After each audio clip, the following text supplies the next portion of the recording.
Alors, très chers citoyens européens francophones, comme d'autres fois, je suis venu vous rejoindre pour un peu expliquer à une partie de l'Europe ce qu'est mon travail et comment je tiens mes obligations. Je ne peux pas manquer de le faire dans cette circonstance assez douloureuse pour tous, pour les Européens, pour les amis de l'Europe, pour les amis de la paix, de la liberté, pour les amis de l'indépendance des pouvoirs étrangers et tout ça. Il y a eu un énorme pas en arrière qui s'est fait.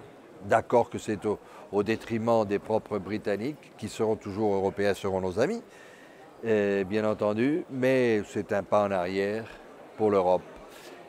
Que puis-je dire en ce moment? Je puis dire que c'est aussi une occasion en or, qui sait si la dernière, pour reprendre le projet européen de nos pères fondateurs. Nos projets européens de toujours une Europe, aller vers une Europe plus unie, plus cohérente. Il faut faire savoir à tout le monde. Je sais que je suis fédéraliste, mais même si on n'est pas fédéraliste, on voit d'autres façons d'intégration. Il faut faire savoir à tout le monde que l'enjeu est l'enjeu de nos enfants et de nos petits-enfants, et c'est l'enjeu de la future liberté, de la future prospérité, et ne disons pas de la future indépendance de nous, Européens, pour protéger nos valeurs, protéger notre système de vie des autres grands pouvoirs continentaux qui commencent à se partager le monde.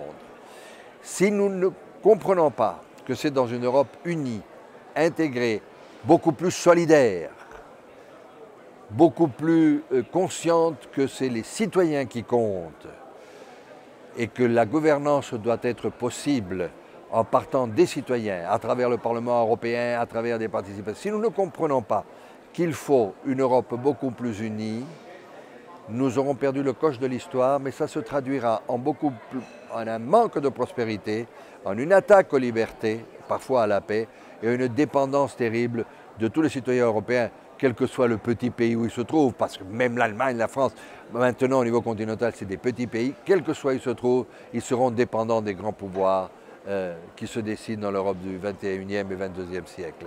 Par conséquent, je prie à tout le monde de faire de la pédagogie, d'expliquer que l'enjeu n'est pas un enjeu de bannière, de drapeau. L'enjeu, c'est l'avenir et la liberté de nos jeunes d'aujourd'hui. Je vous prie de nous aider tous, et moi je serai sur la tâche, de construire une bien meilleure et bien plus intégrée Europe. Je vous attends.